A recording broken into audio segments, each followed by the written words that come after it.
Hi everyone, my name is Cynthia and thank you for clicking on my video. So today I'm going to be showing you guys a day in my life as a UX design student. So this is more of a weekend version because Monday through Friday I do have a full-time job, and later I'll be doing a video on that, on how I sort of manage my schedule. But for now, I wanted to share with you guys what a weekend sort of looks like for me. It is a little bit slower. I try not to push myself as hard. So I hope that you guys enjoyed this video. One of the first things that I do in the morning is just spend a little bit of time with my cats. And I really like to take my mornings a little slower than I do on the weekdays. I'll make myself a light breakfast and go out for a walk.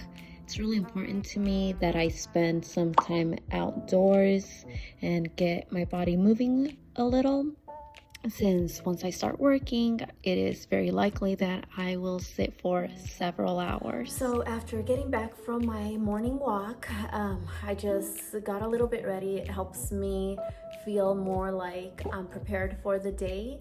And now I'm going to make a quick to-do list so I can stay on track for the day. And this really does help me because when I don't have a to-do list, I tend to overwork myself, or I end up feeling like I didn't get as much done. So just being able to check off some items from my list, and it helps me stay on track. When I'm creating my to-do list, I like to log into the Career Foundry dashboard. This way I can see what current exercise I'm working on and what the next assignment will be. This really helps me get a holistic perspective on where I stand.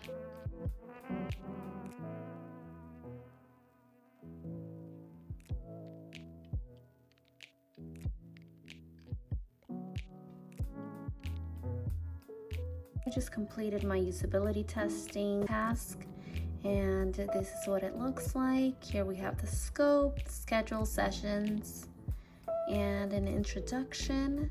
So I was focusing on these very specific tasks, such as sign up using your email to get started, change daily notification reminders. The scenario task is how I presented it to my participants. And these are just some of my participants. So after gathering the information from the interviews, this is the feedback that I will be focusing on, and along with the recommendations.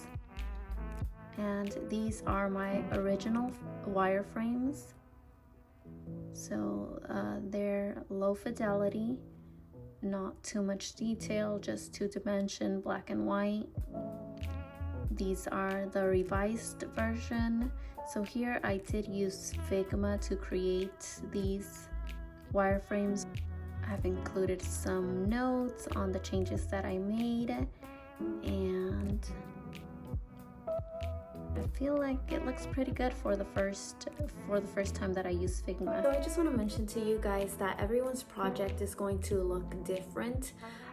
Career Foundry does offer that flexibility where you can focus more on the areas that you want to focus on when it comes to submitting your task. There are some students that have more of graphic design and artistic type of backgrounds, so there's a big difference between those kinds of people and people who fall more in the middle, which I would say is where I'm at. And there's others who don't use any tools like Figma, and they're just sketching, and that is all perfectly fine.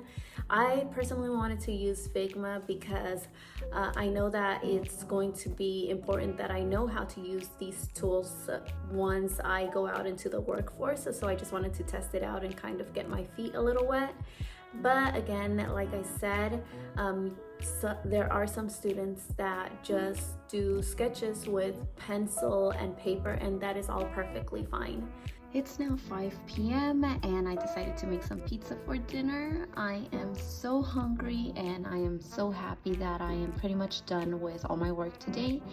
I did complete one assignment and I got started on my final assignment. So I am finally on the last exercise of the Intro to UX, and this last exercise is presenting my work and telling the story in a storytelling format. So they really emphasize on the importance of being able to present your work with walking your audience through the process before you reach the solution. This is something that I have always found a little bit challenging. In my current job, we have our weekly meetings where we share the projects that we are working on. It's always been a little difficult for me to share the obstacles that I came across before I jump into the solution. I think that one of the reasons that I probably do this is because, most of us have fast-paced jobs. I live in Silicon Valley, so it's probably not as fast-paced as New York, but I feel like we're constantly moving because we just have to work. And so oftentimes I feel like if I don't get to the point by the time that I'm done telling the story, I might have lost my audience's focus. If you guys made it through my video, I just want to say thank you and I really appreciate your support. Please don't forget to subscribe, and if you have any questions or comments, leave them below.